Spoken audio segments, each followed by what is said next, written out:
And it's the Farmers' Day edition of the polls here on the Joy News channel.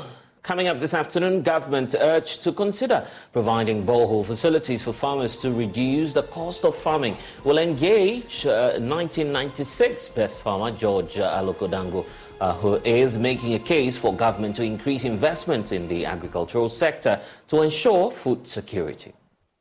I wish that the government can really see key farmers and create more boreholes. So instead of dams, can create more boreholes. Can either generate them using generators or use electricity.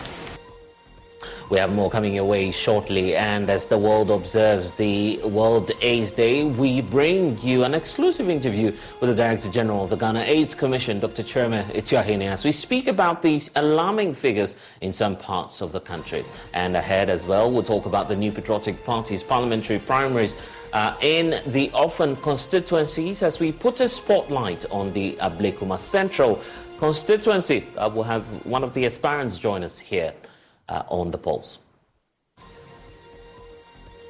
There's more coming away here on the polls with me, Blessed Suga. We're on DSTV channel 421, GoTV channel 125. This is the polls brought to you by Global Communities Dignilu Affordable Safe Sanitation. Don't forget that we're on YouTube, we're on Facebook as well, and myjoyonline.com. Joy News is independent, fearless, and credible. Welcome to the polls. We'll give you details shortly.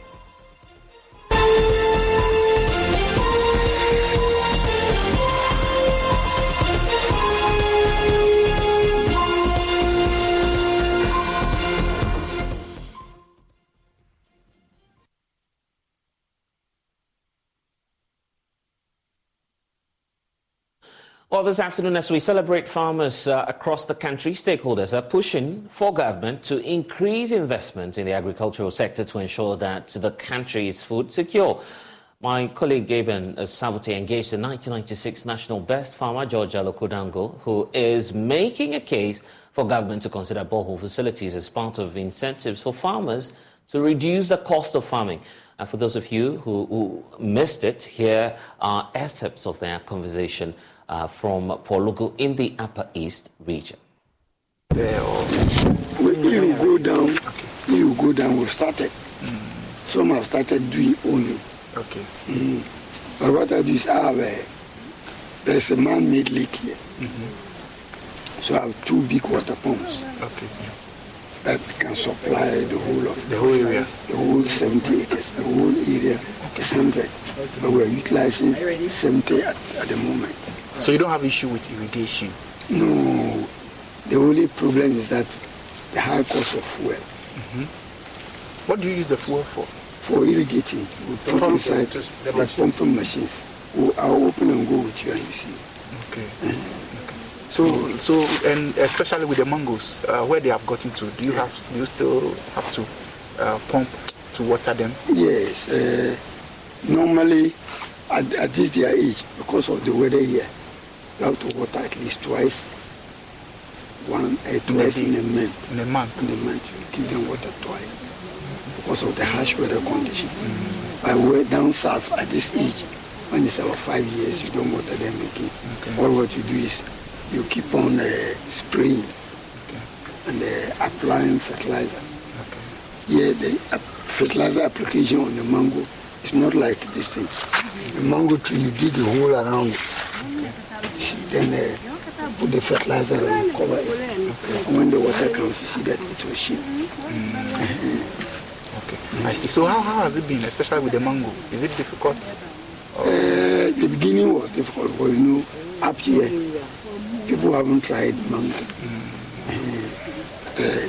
I decided to try it. And it's doing well.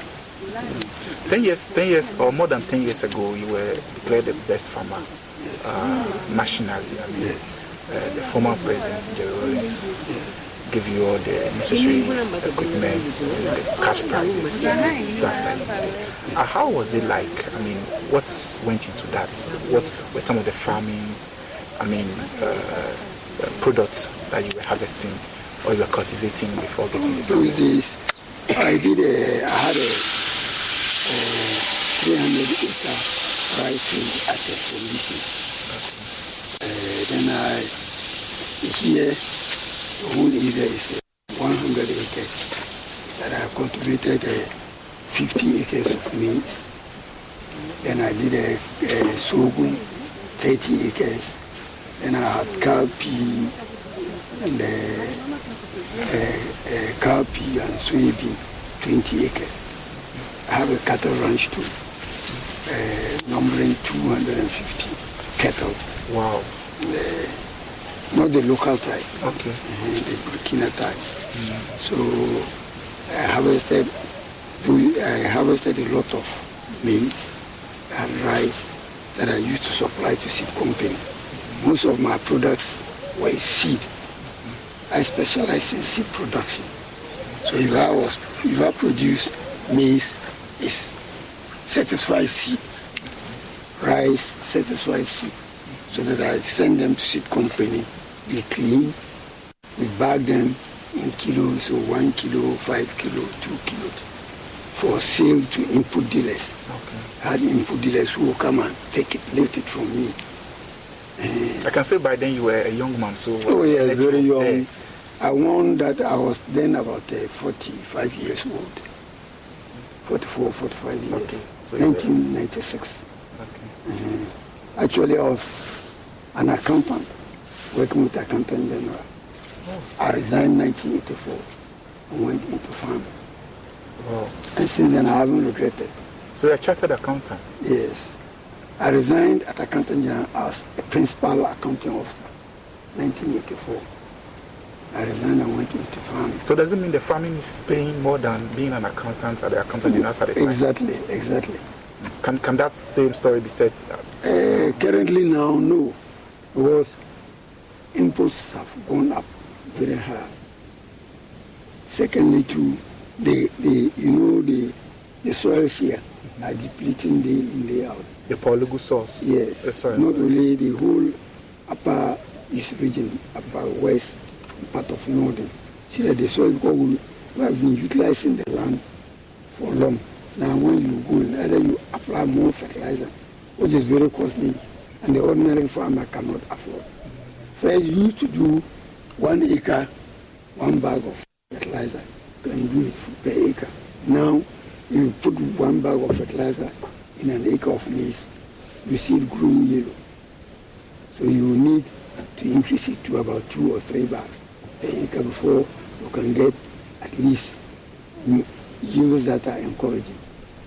Does it mean the capacity of the fertilizer that used to do, let's say 1 acre, the capacity has reduced, or the quantity? Is it the quantity that has reduced, or the quality? It is not the quantity, it's not the quality.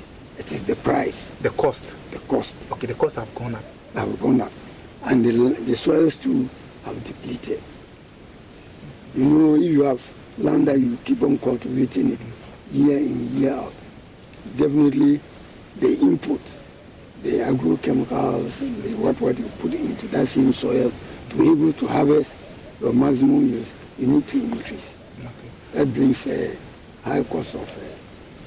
So does it mean now it costs more to do farming than previously? Yes. 20 years ago when you received it the best costs farming? More. Now, 20 years ago, I think I was paying, those days was 2 cedis, 50 pesos. Now, doing by day, you have to pay 50 cedis. If you are lucky, 40 cedis.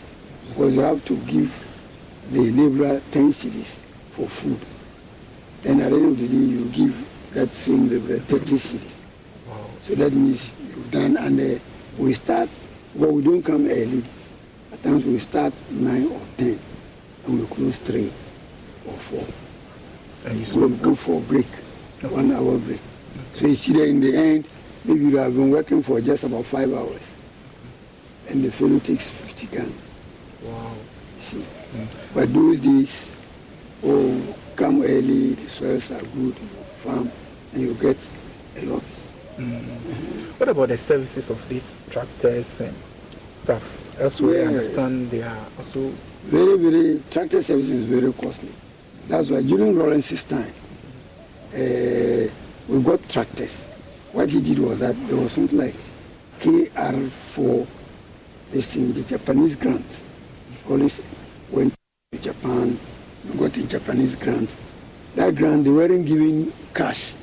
The Japanese would bring in agri implements like tractors, their trailers, their plow, harrow ridges, and they brought in cultivators, they brought in harvesters, threshers, combined harvesters for those of us who are in Fombisi.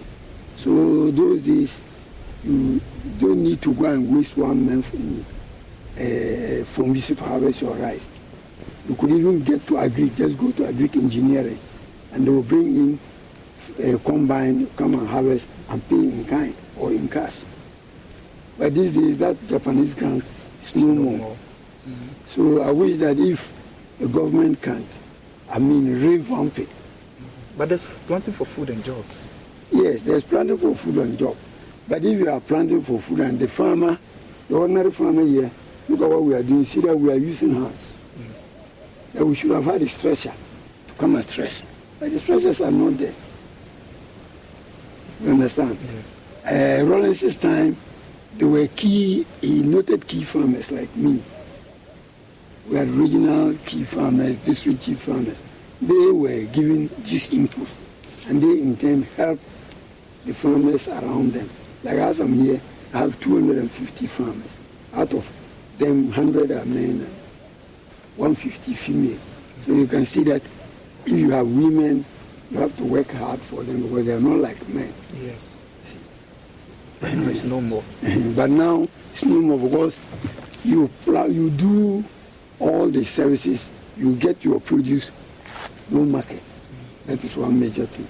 Mm-hmm. You don't have market. You market for rice, market for maize, you don't get market. They brought in this school feeding and they lifted some. When they did, they will leave some. So they will not buy all? They will not buy all. Why? Well, you see that they will go and get from elsewhere. Okay. You see. So do you have rice in stock? Currently, I don't have rice in stock. We are now preparing to go and have it. Okay. But the school feeding has also helped in a way. Yeah, the school feeding has helped a lot. It has helped uptake some of our produce, like rice. You send it to seed company, they will mill it, and then they will also pick it. As for maize, they come, they weigh. Unlike those days, they feel it. No, they will come and they will weigh, they will bargain, they tell you the price. And be sure to watch a playback of that conversation on all of our social media handles and at myjoyonline.com. But it's also bringing to the fore the concerns of the average farmer out there as we celebrate the National Farmers' Day. Joining us now is Bismarck Owusu-Tete, Head of Programs at the President Farmers Association, joining us via Zoom now. Thank you so much, sir, for spending some time with us. And you've worked closely, I must say, with farmers across the country, so you know what their concerns are. At least the 1996 best farmer is talking about some mechanized boreholes, just to help an all-year-round irrigation type of farming. But beyond these concerns, what are the imminent policy measures you would say that government needs to consider in a bid to improve the livelihood of the average farmer? Well, thank you very much, and good afternoon to your viewers. Let me also use the opportunity to wish all our farmers a very happy Farmers' Day. We know it's not been easy trying to farm and produce food in the most difficult of situations in the country. It's one of the sacrifices that they've been doing, and we need to use this day to commend them for how far they've brought the nation. Zooming in on your question regarding what needs to be done immediately, I think first and foremost, the challenges are enormous, but let me just try and see if I can prioritize a few that we could see if government would pay attention. First and foremost, one of the major problems that we face as farmers is access to credit. Now, a lot of times you hear people say that, why is it that farmers always want government to provide support for them? Why do they want support in terms of input, support in terms of seed, support in terms of fertilizer, or any other services? And then we say that Probably is because the environment is not conducive for us to get these things at very good rates. My brother, now if you are a businessman into farming, or if you want to go into production and you need capital, you need to go to the bank to get a loan. The least interest rate you are paying on that facility is about 35%. And that is in addition to you providing a collateral to the bank. Even if you are going into production, that's the actual work on the farm, then the probability of you even getting the loan is very low, because the banks will tell you that agric is risky, so they won't invest their money. So even the financing that goes to agric even goes more at the end of the value chain, maybe for processing or for aggregation. For that, they are comfortable to fund, but not actual production. So it means that the costs of producing, as the National Best Farmer alluded to, the cost of input, seed, fertilizer, the cost of services, mechanization, and the rest are so expensive that it makes it difficult for the average farmer to be able to afford those particular inputs and produce enough for us. So one of our major challenges is how we can ensure that we are able to get some kind of facility that's able to enable us get the input we need. And anytime we talk about it, you hear the narration about, there's the guest house, there's the development bank. As I said, those interventions do not even support direct production. They look at the extreme end of the value chain, and that's a major problem. Secondly, we're also talking about agricultural infrastructure. And here, what do I mean? We are heavily reliant on rain-fed agric. If it rains, we do very well. If it doesn't rain, we are in trouble. The challenge is that how come 60 years from independence, we've not been able to put up adequate irrigation facilities across the country? Whether small dugout, whether a huge multi-purpose dam, whether a borehole that can provide water, how come we've not been able to make that a priority to ensure that every year, every season, the farmers can continue to do their farming? The third part has to deal with how we deal with issues around the harvest. As I earlier mentioned, because we are always relying on the rain, we have just one season. So when we produce at a point where we are harvesting, there are a lot of the food produced for the market. This releases a lot of gluts and post-harvest losses. How is it that we don't have a system where we can purchase and buy this produce for farmers, store them, and then I'll wait for the lean season and then release them to the market? In that way, we are stabilizing prices. But somehow, we are having an approach that is not holistic enough. So today, you hear government say, I'm doing one village, one factory, they do some shoddy work and they say they are okay. You hear them say we are doing one district, one warehouse. They put up one or two warehouses and they say we have arrived. And in fact, the latest is the planting for food and jobs phase 2 that we're currently running. I'll take your thoughts on that policy and how to improve it. But this is also happening at the time when, of course, government is considering some level of import restriction. That will definitely mean that we need to boost significantly our domestic production in the areas of rice and other cereals as well. But looking at the outlook of where we are in terms of our production stock, do you feel that government has done well in securing domestic production that would then inure to our benefit if indeed were to apply this import restriction policy that government is seeking to do? Well, regarding the import restrictions, our position is very clear on that. We are of the view that, in principle, we agree with government's decision, or the fact that government is able to conceptualize the idea to restrict the importation of some particular commodities to the country. Case in point is rice, because we believe that as a country we have the capacity, we have the comparative advantage to produce rice to meet local demand and even exports. So it makes sense if there's a bar regarding the number of rice that we can bring into the country. But there's a caveat. The fact that you are putting a restriction on these commodities means that internally you have put in place structures to ensure that there's sustainable production of those commodities, where in the next 1 or 2 years we will not come back to the same situation again. And that's where we have a major challenge with government, that if you seek to import rice, what are the laid down structures or measures that you can put in place to empower the local rice farmer to ensure that he produces sustainably?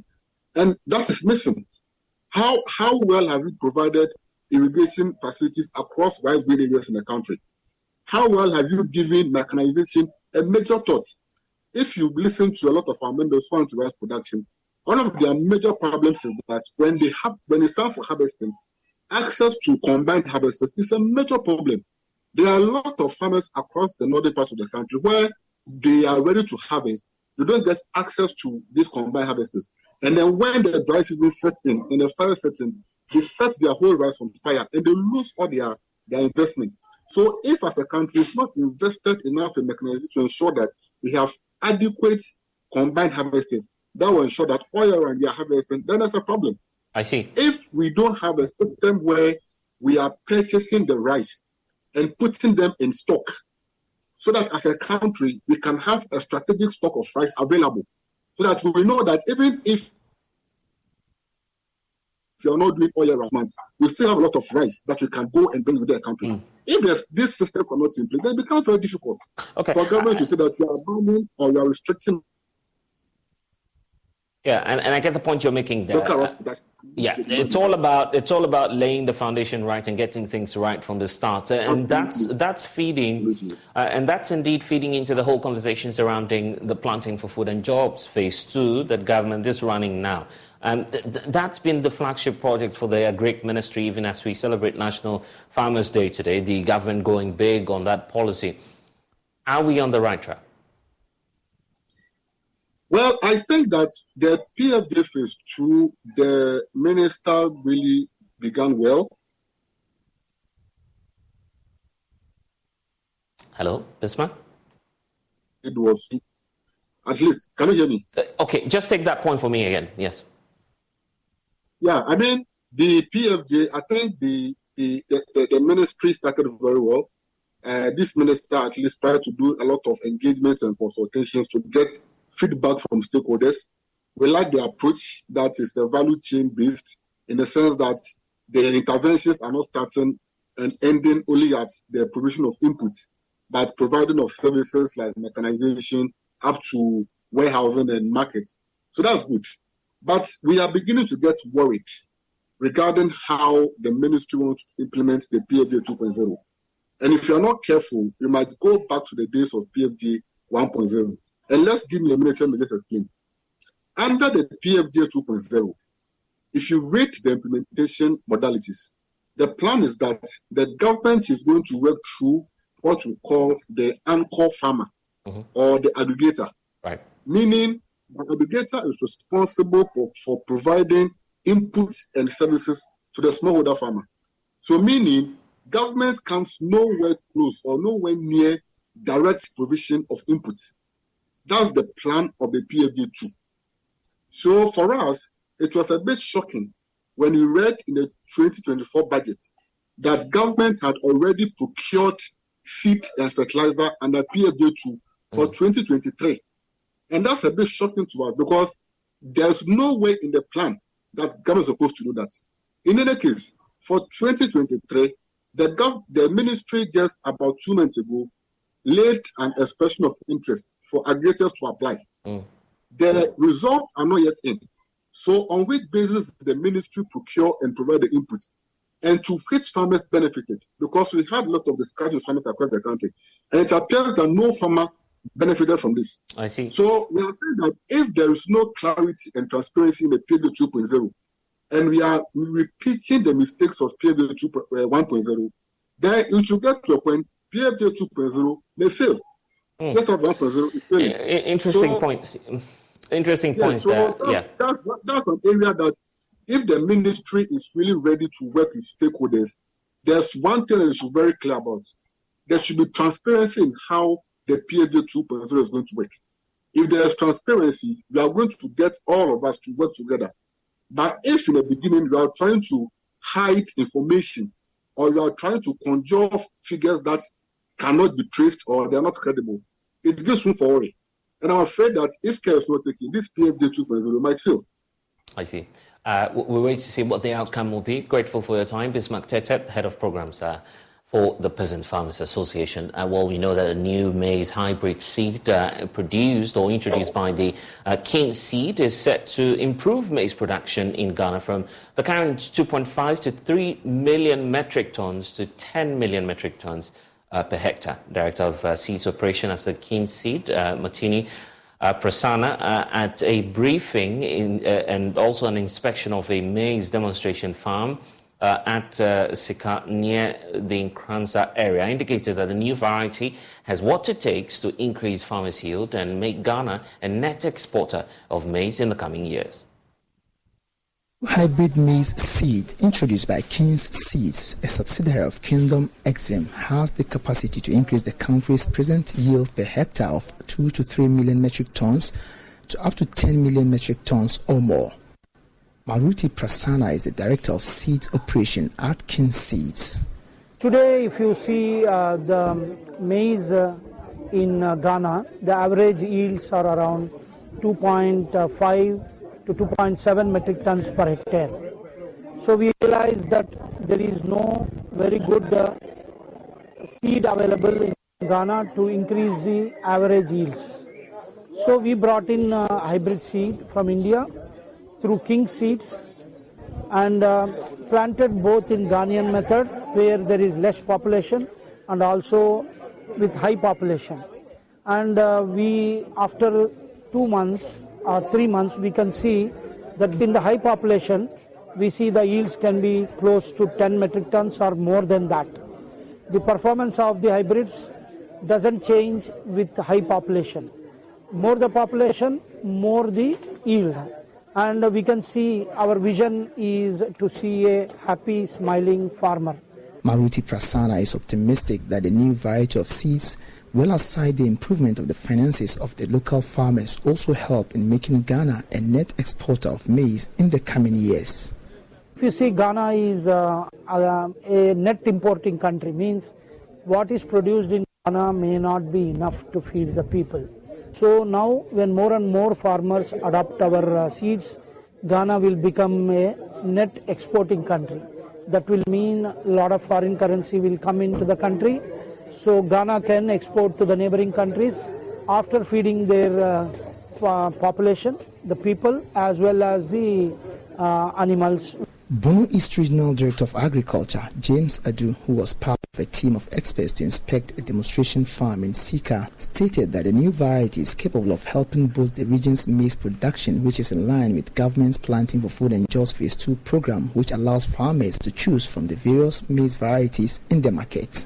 With this high yield, per the figures we are getting, if it's going to give us that some year, then when we promote it, it will creep our maize production. It will increase the maize production, especially yield productivity per acre.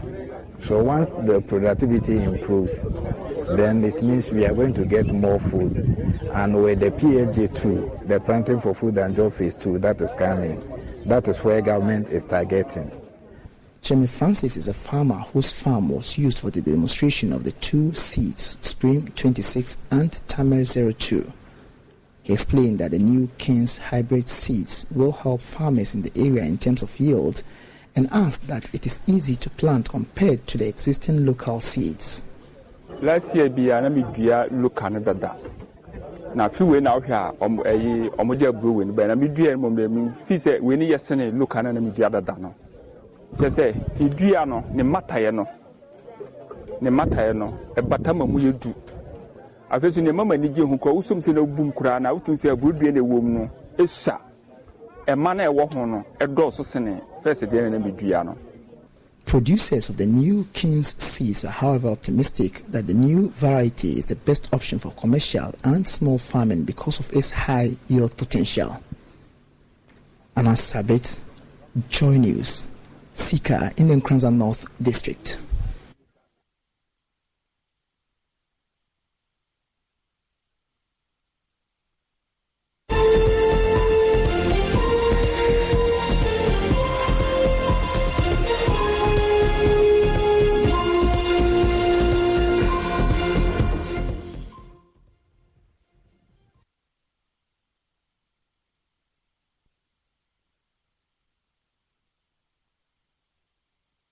Also, once again, we're wishing all of our farmers the very best in the years to come.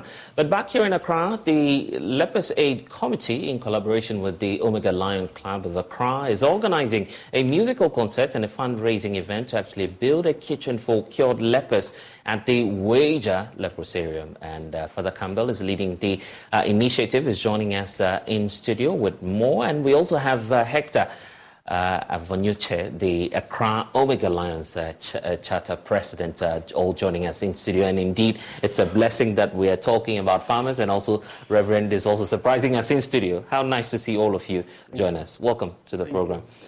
And Reverend, we know about your continuous advocacy and how you, of course, mobilize resources to support cured lepers. But this time around, you're doing this with the Lions Club. First of all, let's talk about the musical concert and why it's so relevant to, helping raise funds, as we can see on the screens now. Just walk us through what we're expecting at this concert. On Sunday at Christ the King Parish Hall at 5 p.m. in the afternoon, Winneba Youth Choir will lead us in a musical concert to raise funds. We have this every year, but this year is special because the Lions Club, the Omega Lions Club, came to see me and they said, we're a new club, and we want a project to do in Wager. We want to help you, Father. I said, you've come the right time. I said, I want to build a kitchen. I don't have the money. But you need the support. And I need 550,000 CDs to build the kitchen. Because I've noticed that many of the lepers, they haven't got the fingers and the hands to be able to cook properly. You see them trying to, with a box of matches, trying to light a fire. They can't hold. It's difficult, very difficult. So I said, no, let me build a kitchen for them, and I'm hiring a cook, and we're going to give them a good hot meal every day. So I told the Lions, you're coming the right time to come and help me. I need your help. So that's why I'm very happy. Yeah. It's not the first time they've been to Wager. They've helped us many times over the years. There was one time, remember the gutter at the very back, the heavy rain went and knocked down all the walls, and they came to help us. They've been so good to us. But this time, they're enhancing it. Yes, and we must laud the Lions Club for doing that. But the president will have to speak for the group because this is not the first time you're supporting the cured lepers. What's giving you that urge almost all the time to want to support and reach out to this community?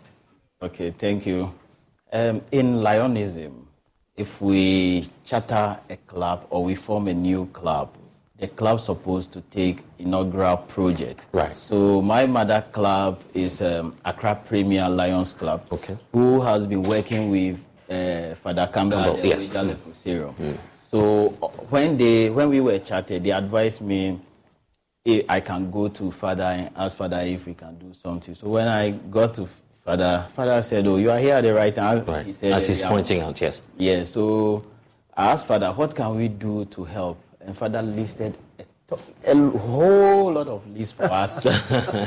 And I went back and met my board, and we discussed it, and we selected the kitchen. Okay, so you decided that you're going to help with the kitchen. Yes. The reason why we select the kitchen was that one of our thematic area of service is feeding the hungry. Oh. So if Father wants to be providing hot meal for the inmate at the Wager Leprosarium, then it's good we provide a kitchen so the Father will continue to feed the lepers. And I must point out that, it shouldn't just be the Lions Club. More and more people should come around and support. Reverend, what message do you have to that, on the need to have more people come up and to support? Dormwood are going to supply the roofing. Right. And they've given us all pots and pans and all sorts. So Dormwood are doing that.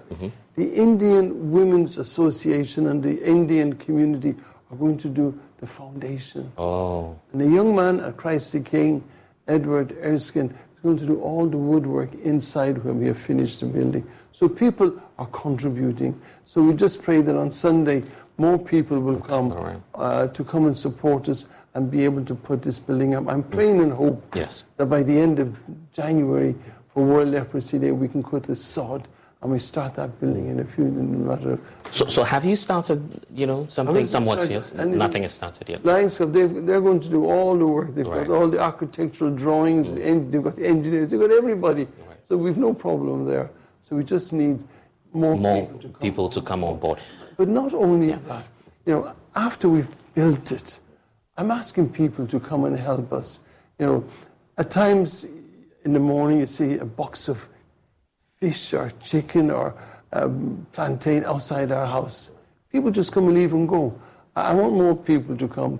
Eggs, fish, chicken, milk, whatever, bread, so we can feed all of them. This will keep us going and help us to be able to feed them every day, to give them at least one good hot meal a day. That's my aim. And we'll definitely get there. But Hector, let's talk about the event as well. How can people be a part of it? When is it happening? What's the time and the venue? Okay, the event is coming Sunday at Christ the King. Christ the King is just opposite the Jubilee House, or the Flagstaff House. Right. And the time is 5 p.m. We are starting 5 p.m. We are inviting the whole public. Everybody can come. It's free. We are not taking gate or anything. Winneba Youth Choir will be there. Come and support. Yeah, to support. And we are inviting everybody. We are appealing to the whole public. They should come and support us to put up this building for the lepers so that Father can give them the hot meal that he promised. And I believe that as the Lions Club, you have more plans in place to support and to contribute some more. Yes, we started meeting some of the organizations. Some people promised to give cement, some promised to give cash. Yeah. So I'm appealing to all, we need more. Right. And if we even have more than what we want, we can continue to feed this. And we can even do more. We can go up and do more. So one more time, 5 p.m., Christ the King. The parish hall. But for those who are Christians as well and who are watching us, the Bible talks a lot about giving. Are there some, teachings there to support and to augment, this whole push and call for the need for us to support? When I was hungry, you fed me. Yeah. When I was naked, you clothed me. It's all over the Bible, giving and sharing. To give is more blessed to give than to receive. So we're asking the people, give. It's Christmas. The greatest gift we have is the gift of Jesus Christ when he was born, when God the Father sent him into this world. He gave us the gift of the Son of God. So we have to imitate. We've also got to give. And the happiest people today are the people who give. They're the happiest people. When you give, you always feel a joy and peace and happiness. And people have been very good to me. I mean, this is just one project. Yeah. I have other projects. People are helping me on other. The Latter-day Saints are going to help me with the laboratory at Wajum. Right. Ghana Gas Company are going to build a sports center for me so I can have volleyball, football, swimming pool and others, and be able to, with the monies I get from the fees, I'll be able to take care. I mean, there's so much happening that, I'm so grateful to the people who support us in every way. And I know God will indeed bless them. Indeed. And that's why we also need you to be out there, to come out in your numbers, 5 p.m., Christ the King Parish Hall, and then we'll be raising some funds, some more support on the 3rd of December, Sunday the 3rd of December. And there you have it on your screens, the musical concert and fundraising, all in support of the cured labourers. And Hector, you have some word for our viewers as we wrap up. Please, if you want to support us, we have a Momo number and bank details. Oh, okay. Yes, let's share that. So the Momo number is 024 33 266 43. The number again. So it's on your screens as well. For those of you who want to pick that, is 024 332 6643. The name is Andrew Campbell. That's the name on it. Yeah, right. And we also have bank detail at ADB Bank. Right. Accra Reach. Yeah. And but it's on the screen now. For those of you who want to catch the details, you can just do that now. You have that at the bottom part of the graphics you see on the screens right now. So the number once more, 024 332 6643. And the name is Andrew Campbell. And then, of course, for those of you who are doing banking, it's ADB. You see the account number there. There's 10, I believe, 101015 6961302. That's the account number. you should be also putting that in. Father Campbell, your final words as we wrap up. It's just to say thank you. Thank you to Joy. You've been supporting me all these years. You even gave me an award earlier on. For the change makers. And all the benefactors and friends who help us over the years, not just today. I mean, I'm 50 years taking care of wage lepers. I'm 50. And all those years, the people who've helped us and the friends and then I say, thank you very much.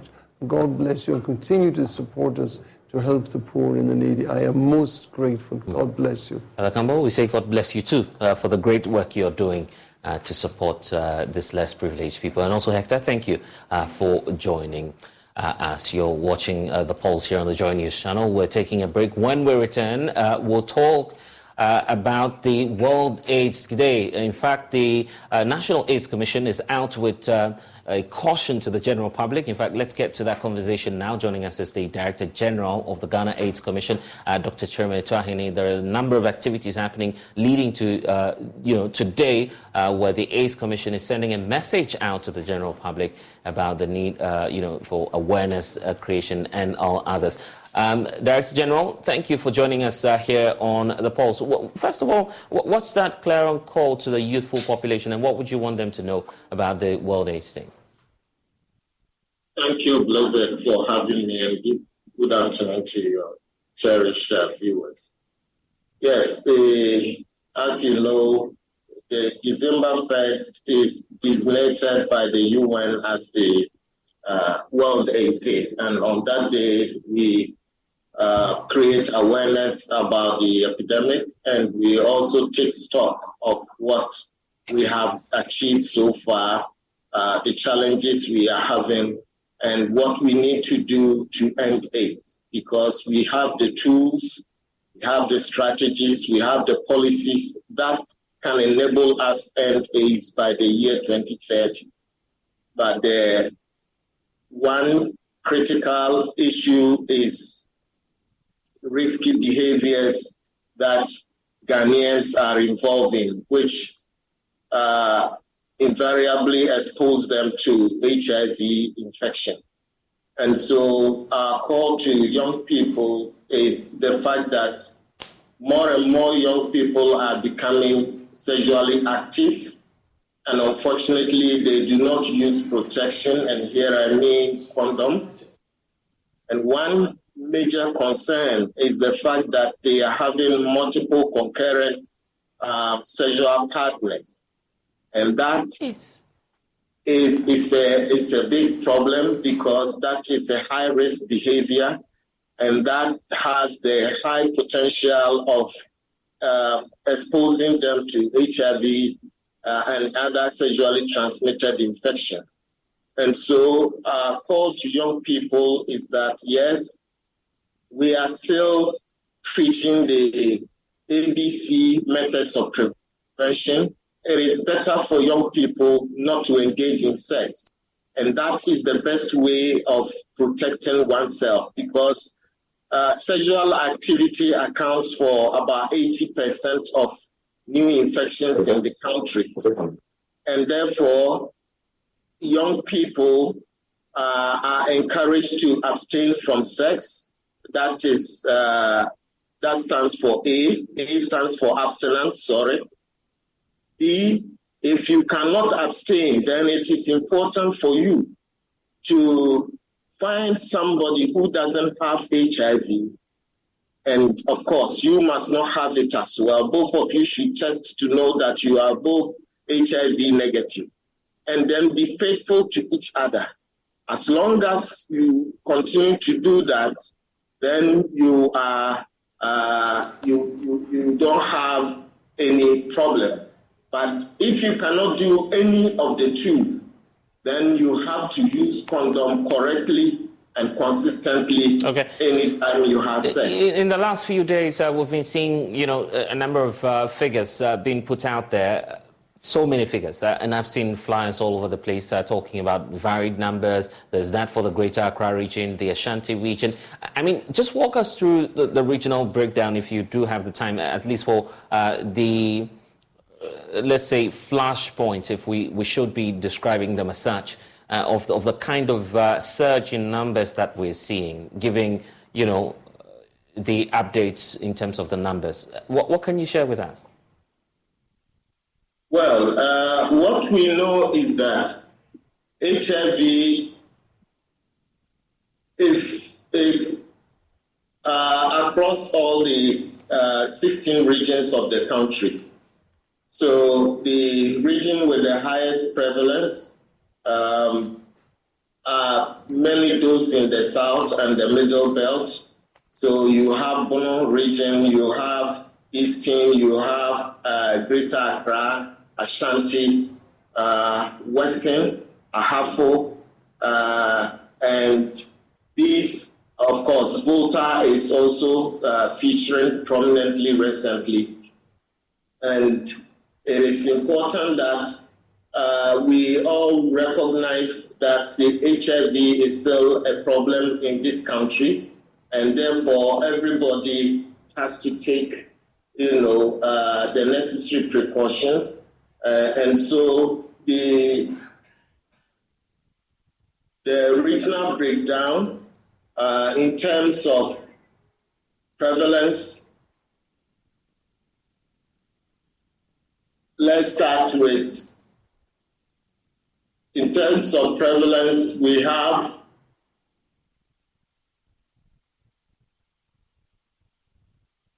one sec. Yes, Greater Accra, let's talk about Greater Accra first. Greater Accra has the largest HIV population, followed by Ashanti, and I think it is understandable that Greater Accra and Ashanti have the largest share of the Ghanaian population. So obviously you are most likely to find more HIV cases in these regions. But when it comes to new infections, we're seeing more number of new infections in Greater Accra, in Ashanti, Eastern region, Bono, and the rest. All right. Thanks for the update. That's the Director General of the Ghana AIDS Commission, Dr. Cherme Tuahine. Also joining the conversation now is Queen Lady Nana Yan Sako, Miss Malaika 2023, who's using the power of her activism to promote awareness around the situation.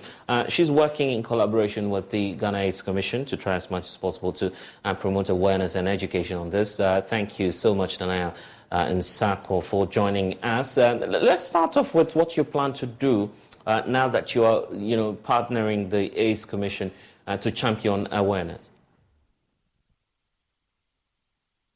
Much for this wonderful opportunity. I'd like to say a very big thank you to the Director General for the Ghana AIDS Commission, Ms. Malaika Ghana, and you for giving me this wonderful opportunity. First of all, as a queen, my duty is to give back to the society because I am the representation of the youth. And so, yes, I'm supposed to give back to the society. And for Ms. Malaika, you're supposed to choose a project to do. I decided to choose HIV because of the fact that the numbers keep going up. And by doing so, I decided to embark on a campaign called the Live On campaign to reawaken the awareness of HIV using edutainment. And so. Okay. We seem to be having some challenges with the connection there. We'll just try to re-establish connections to these two individuals. And apologies for that. You were just talking about your roadmap and what you intend to do. Share that with us as you speak about edutainment, which is one of the key aspects in terms of the focus that you have in driving awareness around HIV/AIDS. And Director General Tuahine is also with us. Director General, this is much more about the youthful population of the country, and of course, interventions such as getting icons and people to join forces to promote awareness is something that should be key to the AIDS Commission. What more are you doing beyond partnerships with the likes of Nana Sako?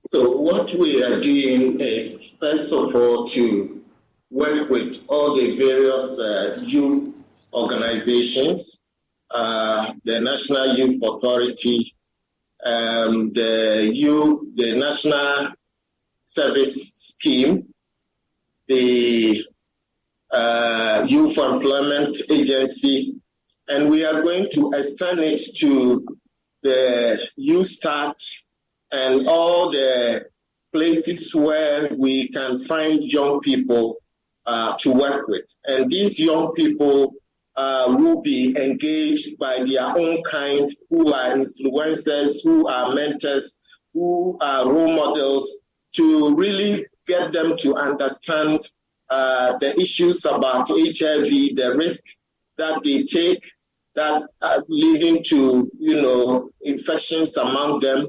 And sadly, we continuously receive calls from young people who are crying that they are infected, they've been diagnosed, and that they don't know how it happened.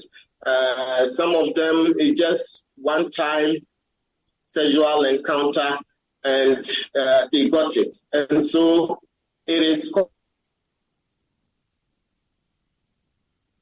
themselves to define how they would want to address the HIV problem. That is where Ms. Malaika has come on board. So the young people will be engaging each other and try to work out how they can, keep themselves out of this problem. Because we expect that with the technologies we have, the drugs, the medications, the programs and everything, it should be possible for us not only to end AIDS, but also to have a generation free of HIV. And if we can achieve that, we need to work with the young people. I see. Because they account for about a third of new infections in the country. There's the question about funding and how you're intending to raise more funds in terms of your campaign going forward. But first, let me just try one more time to see if we can reconnect with Queen Lady Nanaya Nsako, Ms. Malaika 2023. You were just talking about edutainment there, a key focus for your campaign going forward in terms of creating awareness. How do you intend to do that? Hello? We can, yes, loud and clear. We can hear you now. Okay, thank you. So I will be embarking on a behavior change campaign targeting adolescents and young women in schools and out of school. And by doing so, we are going to develop TV skits using edutainment on YouTube, TV shows. We are going to throw challenges at the youth to create the awareness or to reawaken the awareness on HIV in Ghana. I see. And of course, you started by also working with the Ghana AIDS. Wells Fargo presents one of the surest ways to grow your money. A Wells Fargo CD account, where you can earn a 5.00% annual percentage yield on an 11-month term with a minimum opening deposit of $5,000. Visit a Wells Fargo branch or wellsfargo.com/CD rates to open a CD account and start growing your savings with us. Wells Fargo Bank, N.A., member FDIC. Commission. So what message do you have for the youthful population, especially those who are watching us now, in terms of what you'd want them to know about the HIV/AIDS condition, and what more education are you providing on that? Yes, I want them to know that if you have unprotected sex, you are putting yourself at a higher risk of getting HIV. And now it's evident that HIV is not a death sentence, because when we find out that you have HIV, you are put on antiretroviral medication, but then that shouldn't give you the chance to do whatever you like engaging in risky sexual behaviors and all that. And so we are going to be advising the youth, we are going to be organizing shows to reawaken the awareness on HIV. And are you with me? Yes, I'm right here. So if you could just land on that point for me. Yeah. Okay, so I also want us to touch on, the point about what you're doing now, using the power of your influence, as a beauty queen to drive change and to push the agenda. Are you expecting that more people in your space, in the creative arts industry at least, will join that fray and to push for more education? Yes, please. As I said earlier, I'm now the face of the youth. As the Miss Malaika Queen, my duty is to give back to the society, is to bring everyone together. I'm now a role model for them. And so as I'm embarking on this project, they are going to listen to me. They are going to take what I say. Yeah. I see. Any final message for our viewers, parents out there, and also for young girls who are aspiring to just be like you are? This is the opportune time to educate them about, the issues of that you're pointing out to having unprotected sex and its likely risk that comes with it. What message would you like to leave these young girls with? Yes. We, the youth, are the future of Ghana. We need to come together and make a change. We need to take good care of ourselves. We need to be conscious of the things we do because HIV is still in the system. The fact that you don't see the scary pictures we were seeing growing up doesn't mean there's nothing like HIV. You need to, if you are going to have sex, you need to protect yourself. You don't need to engage in risky sexual behaviors because it comes at a cost. You are going to bear the consequences. And also, HIV is not the end of the world. If you engage or if you find out that you've been exposed to HIV, there are so many things that can be done to help you. And so we should all rise up. We should all come out of our shelves, get tested, so that we can be attended to. And we wish you all the very best in your campaign. Let me wrap up with you, Director General, the point about funding and going forward. What would you want the general public to know about the kind of support you need and where you would want that to come from? Yes, thank you for that question. Yesterday, because the World AIDS Day coincides with the Farmers' Day, we did a national deba at the forecourt of State House, and on behalf of His Excellency the President of Ghana, who happens to be the chairman of the commission, announced to Ghanaians that government is going to provide the needed budgetary support for the HIV response. But as we know, the burden of the financing HIV is much bigger than the funds available to support it. And considering the challenging fiscal situation we have in the country, government cannot do it all. And it is not only Ghana where government is unable to do it all. In many countries in Africa and Asia, the private sector contributes, individuals contribute, especially those who are in businesses, as well as those in formal employment. They contribute to the AIDS fund. Some countries call it AIDS Trust Fund.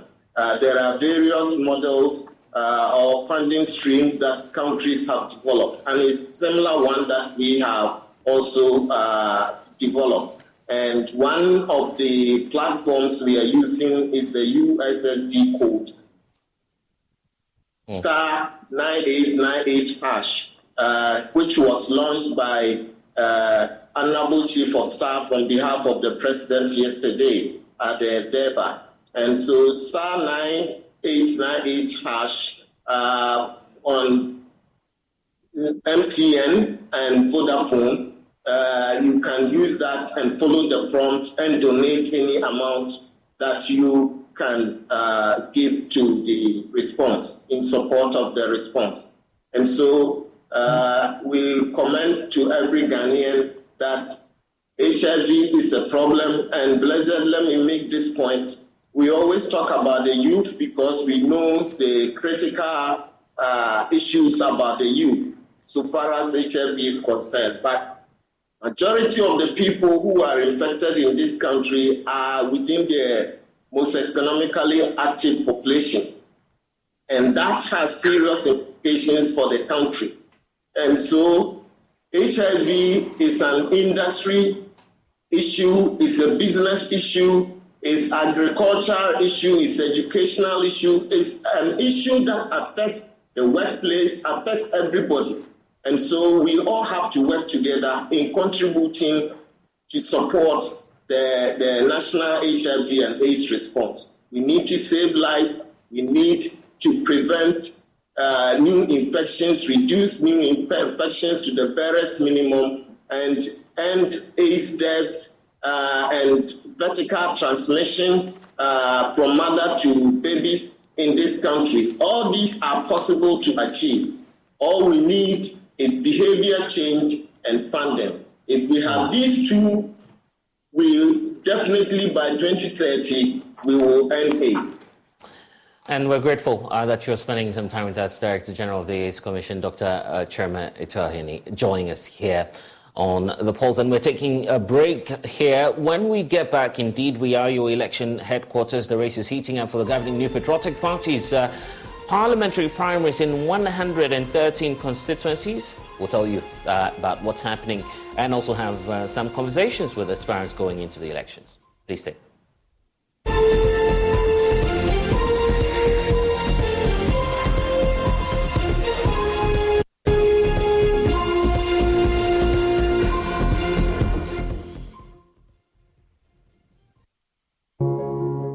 Every day, people have money emergencies.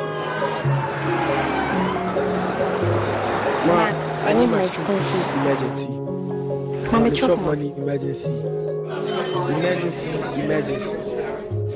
Catch it. I'm your rent emergency. Now, there's a new emergency number in town. More money, challenge and enjoyment. At the top life we got. Dial star 770 hash for all your money emergencies and chop life. Dial star 770 hash for money emergencies and get easy and quick access to your money, loans, and other banking needs. EcoBank, the Pan-African Bank.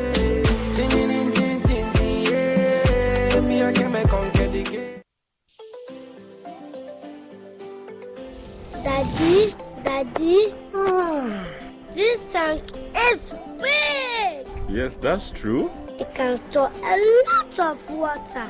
That's so true. Wow, it has a working tortoise on it. That's so true. I can see SINTEX. Syntax. That is so true, my daughter. When it falls down, it will spoil. That's not true. But why? Hey!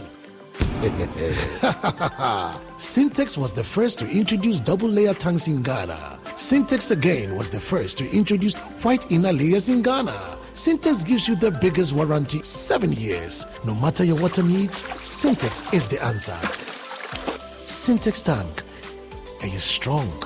Are you tough? Get involved and vote in the district level elections to choose assembly members and unit committee members. The Electoral Commission of Ghana is calling on all Ghanaians to vote in the upcoming district-level elections on Tuesday, 19 December 2023 from 7 a.m. to 5 p.m. to elect new members to the various district assemblies and unit committees in the electoral areas in all polling stations around the country. The ballot paper for the district assembly elections will bear the names of your electoral area and candidates with their photographs. As a voter, you have to select only one candidate.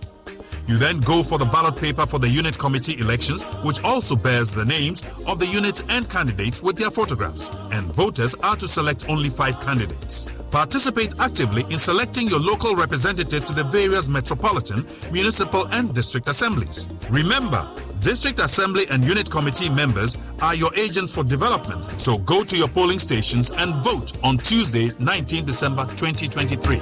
Get involved. Your vote is your future.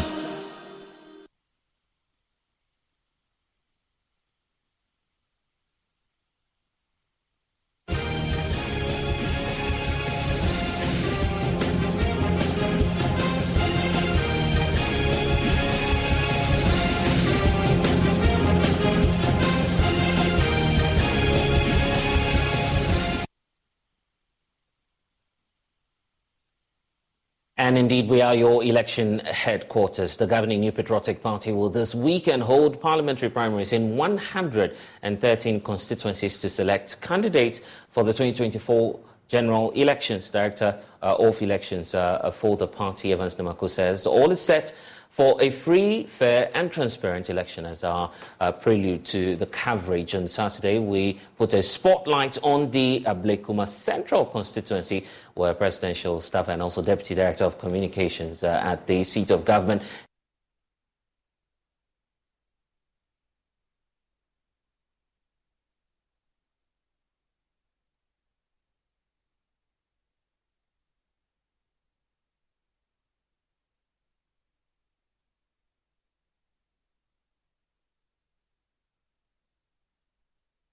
or break for either party. Ebenezer Nate won the seat for the MPP in 2016 but succumbed to defeat in 2020 to the NDC. He is once again considered a front-runner in the upcoming race. But presidential staffer Jefferson Saki says he is the best man to win back the seat for the governing MPP, and he has a strong backing from the constituency. When I was growing, I saw him on TV. So personally, I like him the way he's calm and humble. So when he came to the constituency, I see him as somebody who can bring people together, and he's been loved by all. Jefferson Saki has implemented several welfare-centered projects and programs, and that has drawn him to a lot of the constituent. I witnessed the Jefferson Healthcare on 10th March 2023. He thinking of the well-being of the delegates, especially with their health. If someone does not have the health insurance card, it means when the person goes to the hospital and the person doesn't have money, and the person is heading to the gateway of his or her death. Just recently, there was an assault case which had to be with one of the polling stations executive. We took him to the Manprobi Polyclinic, and with the health insurance, we were able to go through the whole thing. At the end of the day, I think the amount we paid was 10 cedis. I'm a beneficiary of Jefferson Saki's educational support. I had a scholarship to further my master's education at KNUST Institute of Distance Learning. Yes, I had an amount of 10,000 Ghana cedis, which was to pay for my tuition for my master's degree. He is regarded as the one to win the seat for the party by these constituents.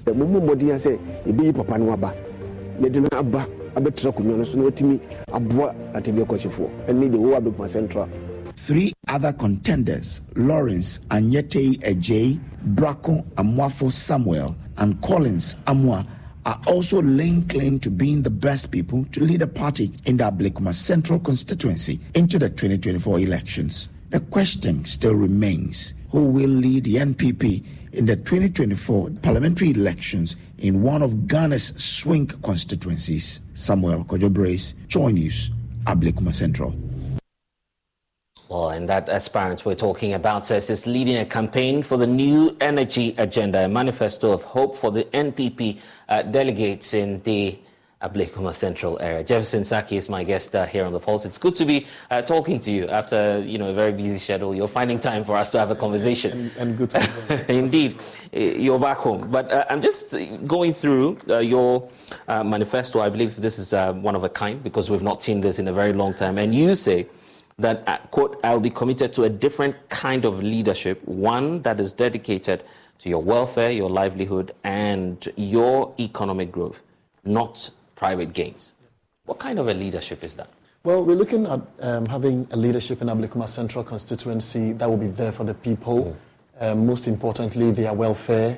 I keep saying that there are two different stages in this political, agenda. Most importantly, ensuring that your political tradition, the tradition that I belong, the New Patriotic Party, the delegates in there are well-to-do, right, taking care of their livelihood, their health, their education, and all these kind of things. I mean, one of the key things that we've been able to institutionalize is the welfare support program, right, which today is enhancing, and ensuring that, the various electoral areas, the 7 electoral areas in our constituency, has some funds, in their welfare scheme. Right. a dedicated amount of 10,000 Ghana cedis into all 7 electoral areas, making it a 70,000 Ghana cedi welfare support scheme. And I am very proud and happy that today, in all 7 electoral areas, our welfare is You're coming up against 3 other individuals, I believe. Correct. Why should your people, and I mean the delegates, go in for Jefferson Saki? Well, it's about time we have an energized young man, somebody who can, breathe in a fresh air into the constituency. This is one of the most important constituencies in the Greater Accra region, and anytime, we get the numbers in Ablekuma Central constituency, obviously because of, the kinds of people that we have in there, the Abosokai, Spare Parts Dealers Association, right. That is where, our party gets a chunk, of their votes. So the quest to find a leader who is youthful, who has the ability, the capacity, that energy that is needed to drive the constituency, and somebody the constituents can also look up to, basically, because I keep saying that it is about time that, our party finds a candidate who is able to break into, the other parties as well. Mm-hmm. Our, election results have been very close over the years. Right. In 2016, for example, we're looking at a vote difference of 6,000. Mm-hmm. By 2020, the NDC closed it up, and then beat us up with 204 votes. And so these statistics and facts tells you that we need a candidate who will be much more appealing also, not to the New Patriotic Party delegates. Yeah, but indeed, if you look at the political history of the area, I guess it's fair to target as a swing area. Well, it is fair to say that, but the record doesn't really show that.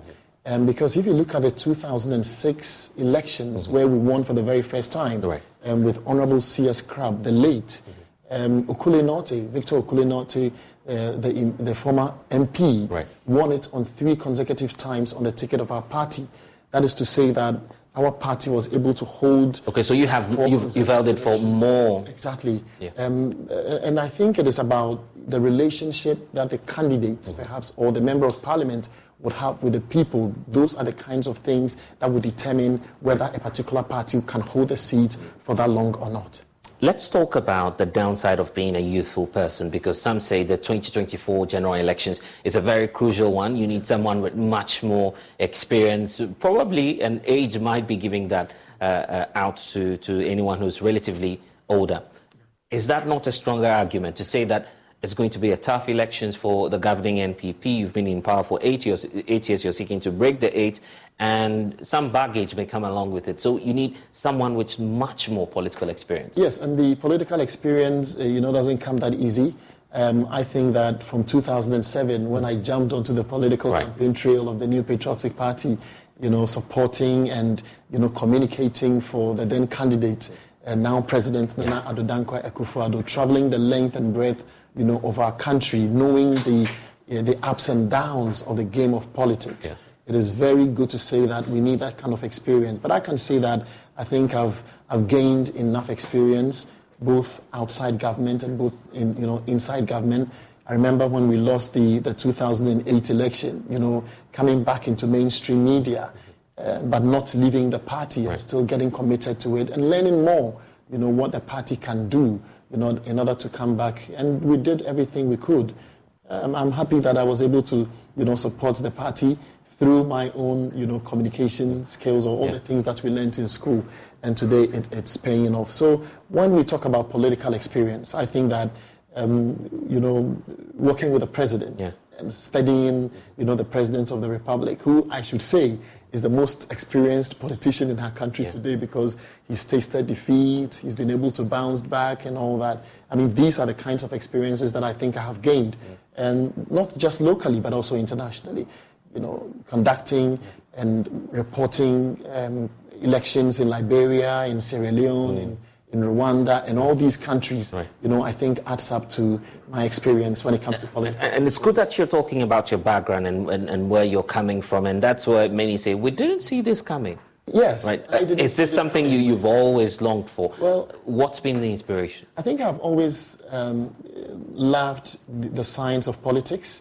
But I never thought for once that I would one day, bring myself up to be on a ballot paper. But I think everything happens together for a reason. I think this experience has been an amazing one.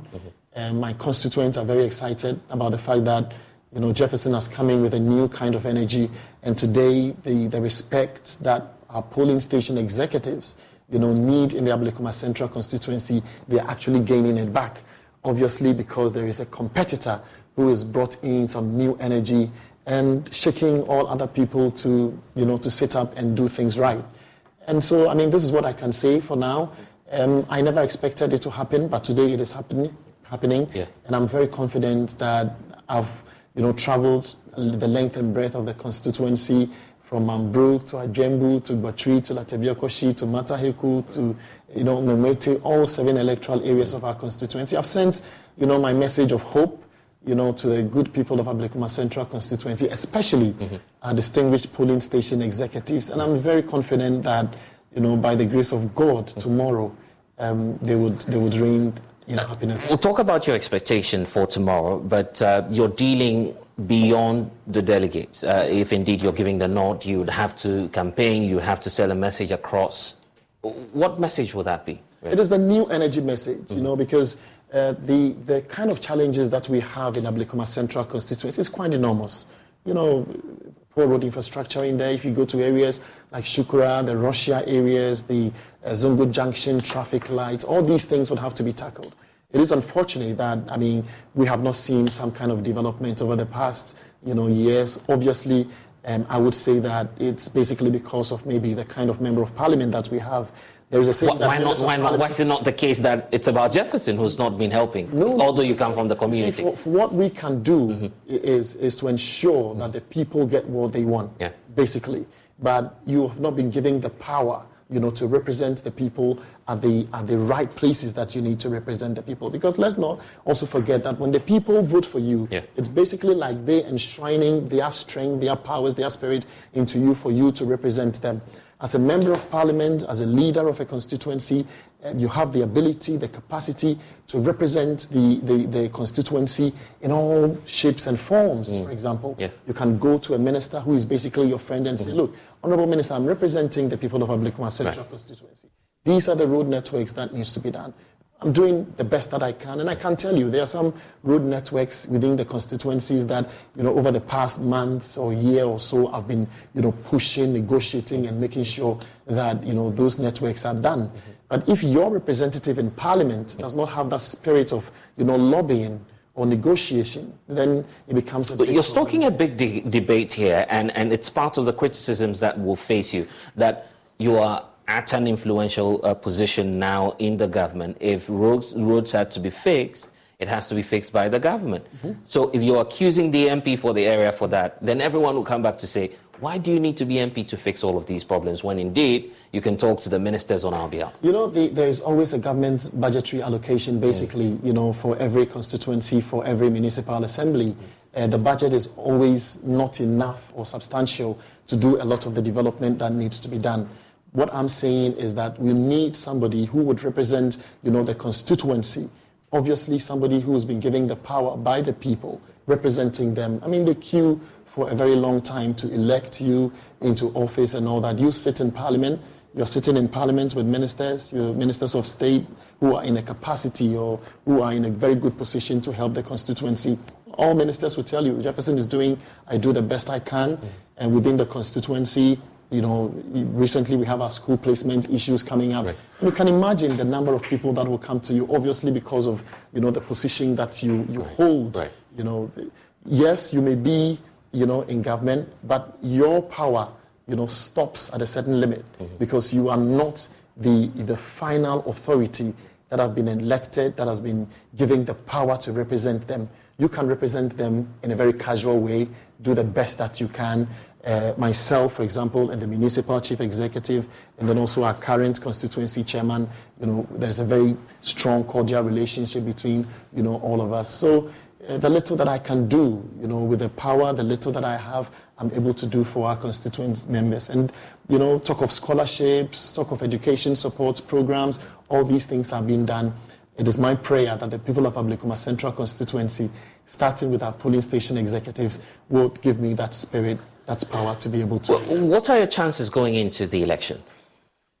Well, I think I stand a very good chance, obviously because of, what I've done over the years and over the months. My message of a new energy and a new hope for Ablikuma Central constituency. Over the past 7 days, I've been going into all 7 electoral areas with my last push campaign. And I think our polling station executives are all braced up for a very good story tomorrow. But I can tell you that I stand a very, very good chance, 70% of winning the elections. Okay, 70%, I'll mark that down and of course give you a call tomorrow once that process is done. The New Patriotic Party is the vehicle that you'd be, of course, using to champion your race for the 2024 parliamentary seat. Do you feel that that vehicle is marketable enough within the Ablikuma area for which you have the advantage of winning the 2024 elections? It is very marketable, and basically because of the many, many social interventions that we have, and a lot of my people are the beneficiaries of it. I mean, aside the free SHS policy that is here, the various, scholarship programs that are on, and the people really do see it. The reality is that we're faced with some serious economic challenges, and the president has basically admitted it. The finance minister's last budget was very clear on the way forward. And I'm very confident, sitting where I sit and seeing what I am seeing. Yeah. I'm very confident that moving into the year 2024, there is a lot that government is putting in place to ensure that we have a very, very successful, election in 2024. But most importantly, the livelihood of the Ghanaian people, something that has always been on the heart of the president.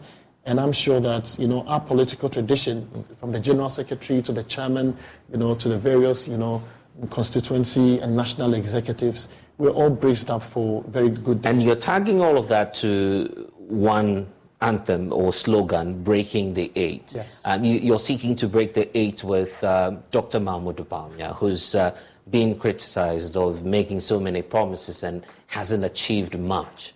Do you share in these criticisms? It is unfair to say that he hasn't achieved much. I mean, there are lots that, Dr. Mahmoud Bawumia has been able to, achieve in our country. Let's always be reminded that, there is always a leader of a nation.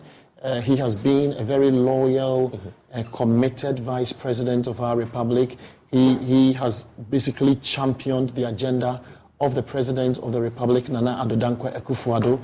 And I'm very sure that you heard what he said, for example, right, when he was delivering his victory speech on that night, which says that, look, every leader has his own ambition and vision. Right. He made us very much aware that his vision is quite clear and perhaps maybe very different from, the vision in which we find ourselves today. But talk of track record, I think Dr. Bawumia has been able to do a lot in our country. If for nothing at all, the fact that the digital system of our country today is working, all of us as youth are very proud to be part of his agenda. And I must say, and I must tell you, that the plans that we have moving into the 2024 election is going to change a lot of narrative, a lot of things that he's been able to do. Perhaps we've not been able to capture it and document it very well, but I can assure you that, moving forward into 2024, all these things... But how come that doesn't appear to be paying off? We've seen the ratings already come through from the Global Info Analytics, putting a number of candidates before persons in Zongo communities and inner communities just to find out what their thoughts are about the vice president, the likes of John Dramani Mahama, Alan Kojo-Chermating, who says he wants to be president now on a different ticket, and others. Dr. Mahmoud Bawumia comes second to John Dramani Mahama. Is that not a vote of no confidence on the very community he comes from, and the fact that that might spill over and affect the New Patriotic Party? No, let's not forget about the fact that, look, he is the candidate of government, basically. And I think it is fair to say that every baggage of the president, every baggage of our party, every baggage of, the challenges today that perhaps we are facing in this country would obviously, be on him. But I am very confident from the way things are going and what we are looking at. And the figures are nothing to go by? You're dismissive about the figures? No, the figures are basically nothing to go by. What I believe in is that he's just been elected as a flag bearer, of our party. The plans that he had for our party, he's going to roll them out. His vision, his manifesto, and all those things are going to come out. And when those things are able to come out, we will very see clearly. And I don't think that anybody should be very surprised knowing that you have somebody who's been president of our republic before, from vice president to president of the republic to a presidential candidate, being in a contest with a vice president who, for the very first time... Same trajectory, by the way, for the very first time, he's being elected to be the flag bearer of the party.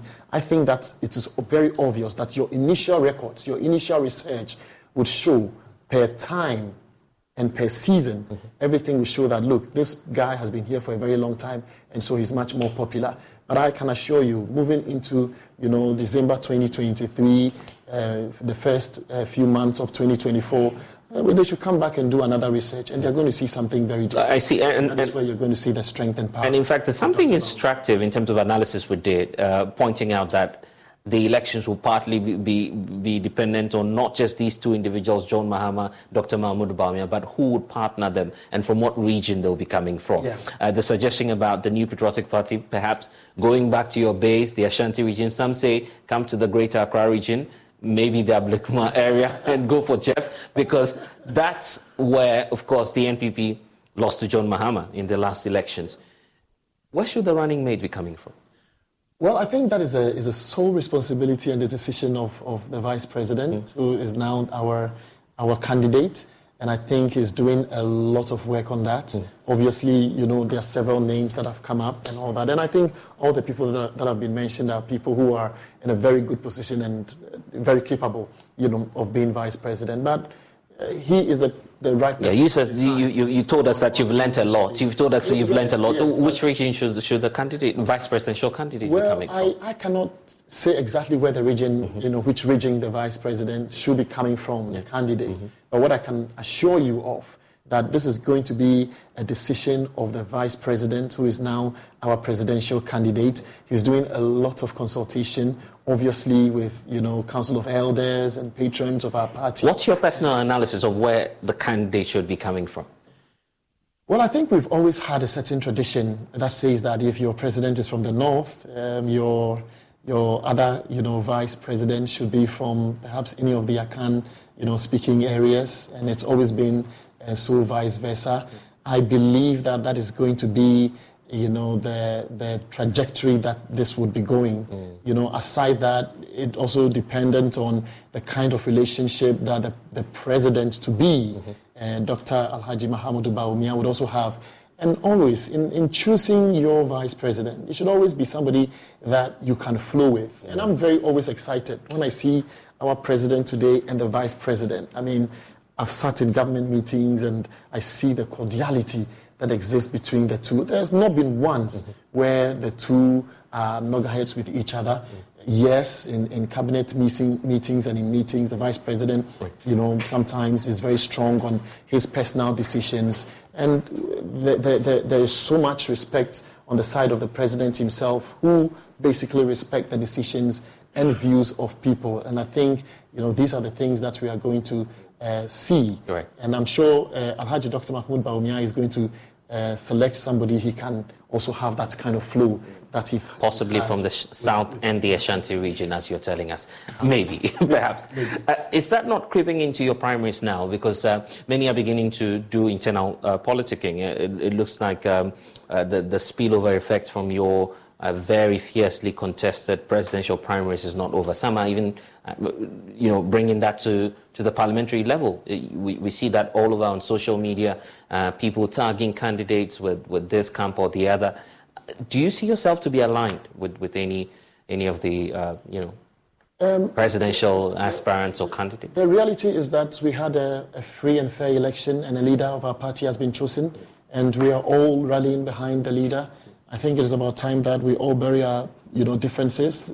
Some perhaps which would have wished, perhaps candidates A, B, or C, would have won. But I'm very excited about, the happening so far. The fact that, all other candidates who contested in the elections are in a very good and cordial relationship with the vice president himself.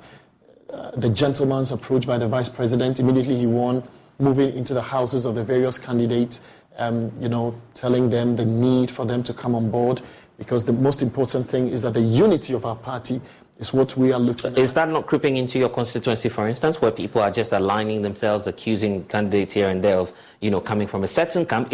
And we need to be honest. You are from, of course, the seat of government. So the accusation is, well, he's being supported by the vice president. Everyone is going in for him because that's where he works. Well, undue advantage, I guess. These challenges, has not affected our primaries in Ablikuma Central constituency.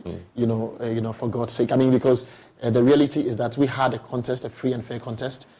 People were just free on deciding on which candidates they want to support. Right.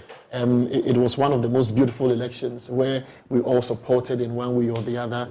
When you look at the various camps, those who supported Honorable, Kennedy Ejapong, right. Those who supported Alhaji Dr. Mahmoud Bawumia, Efri Akoto, and all the likes, were all, on the same field, doing their own bidding, doing their own campaigns. The moment the ballots were poured, the separations were done, and the counting was done. It was just beautiful seeing all of us coming together, bracing ourselves for a united new patriotic party, basically because we need this united front. This force of unity is what we need in order to break the 8 in 2024. I see. Just one more time before I, give you the final opportunity to share your vision again. The point about the outgoing president, he's still our president, so President Akufo-Addo, and his comments on that night, very night, when, of course, he was handing over to Dr. Mahmoud Bawumia as the leader of the NPP. He seems to be fixated on handing over power to another NPP government. And he keeps repeating that comment over and over again.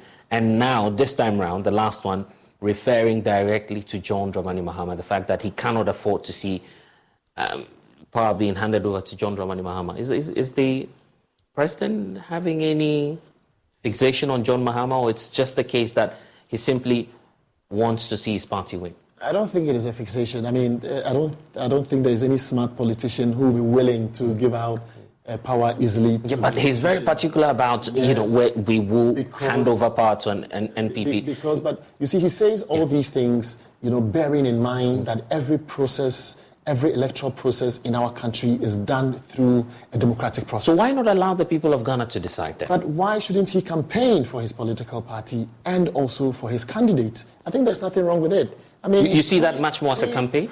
Yes. Yeah, but he's emphatic. He says, I'll hand over, whatever be the case, I'll hand over to the next MPP or a next NPP president. Because he's been able to build a certain foundation, and it will be very important to, hand over power to somebody who can continue, his foundation that he's been able to lay. He has the master plan. At least Alhaji Dr. Mahmoud Bawumia has a view of how the master plan looks like. He is in a better position to continue with the construction that President Nana Addo Dankwa Akufo-Addo is doing so far. So there's nothing wrong if the president says, look, it is my wish, it is my will, it is my vision, and perhaps my own wish, basically, that you're being more diplomatic about the comments. Those were not the exact. Those were not the exact words, Jeff, of the president. The president is emphatic. He says, "I will hand over to the next NPP government," and that is his wish, and that is his prayer. That's not a wish. That's not a wish. He's very emphatic. Some say that's an anti-democratic statement from the president. It is a good wish for the Ghanaian people. It is a good wish for the Ghanaian people because, look, a lot of things have happened in our country. We know the economy that we inherited as a government. You remember, basically, between 2015 and 2016, the kinds of demonstrations that were ongoing, the doom saws that we were experiencing, the companies that were shutting down, and all these things. I think these are not good days that any serious citizen or politician would want to go back. Hello, saver. Whether you're saving for that trip to the tropics or saving for an emergency, now is the time to take advantage of Wells Fargo's savings options. Wells Fargo offers savings accounts that can help you save towards your goals. So, what are you saving for? Visit a Wells Fargo branch or wellsfargo.com/save to open a savings account today. Wells Fargo Bank, N.A., member FDIC. And so what I'm saying is that the president is the leader of our country today. He is basically the immediate past leader of our party. He has a plan. He's been able to share his plan with the vice president, who is also coming in basically with his own vision, with his own ambition, his own plan for our country. But what is most important, I keep saying that if we had continued as a government When President John Agyekum Kufuor left in 2008, perhaps I'm sure that, the kind of development that we were seeing at that time wouldn't have stalled for us to go back into what we saw basically in 2015, 2016. So I think the president's wish and will is that our country, our political tradition is able to hold on to power, not through illegal means, but through what our party fought for, the 1992 struggle to gain, to be able to have, the Fourth Republic as vibrant as it is today. That has basically been the ambition. Unfortunately, some are challenging that verdict. You've seen the Fix the Country movement also doing their... they are now using a new name for the protest that happened earlier this year. That exercise is likely to begin this month as well, as we understand. They want the president to resign. I think it's only a political move, basically. Everybody knows in this country what the president has been able to do. I think these are things that you should expect, basically moving into an election here where politicians try as much as possible to fuel, a lot of, sentiments around. And this is what I'm seeing. But what I can tell you is that moving into 2024, the president is very focused. He knows that he inherited a very poor economy, and he will be very excited to hand over an economy that is doing well, that is booming. And I'm very certain that we will be able to achieve that as a government. Okay, excerpts and a prelude to the new energy agenda. And I see on the last page that you say Asieho. Yes, because I'm number 4 on the ballot. Some say you're learning from President Kufuor so far. The wind of change of 2000, yes. Yes, so your message to delegates, those who are, indeed going with this Asieho campaign, yes. What would you want them to know? Yes, there are 1,525 delegates, who are polling station executives in our party. 5 Council of Elders, 5 Council of Patrons, 17 executives, 21 coordinators. I am pleading with all of them to be able to give me the nod, to be able to lead our political tradition in the Ablekuma Central constituency. The new energy is an energy of hope.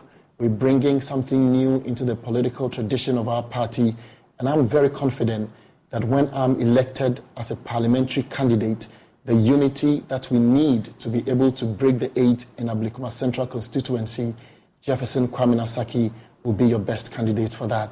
And I'm saying this with the grace and the will of God. May it come to pass. Thank you. Okay.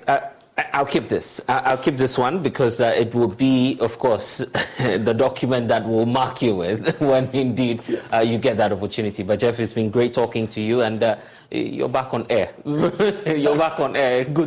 It feels good to be back. Yes. Where of course you were years ago. But Jefferson Saki will be on the ballot, and of course number 4. Yes. You're asking people to support you, so we'll be there to cover and to see what then happens.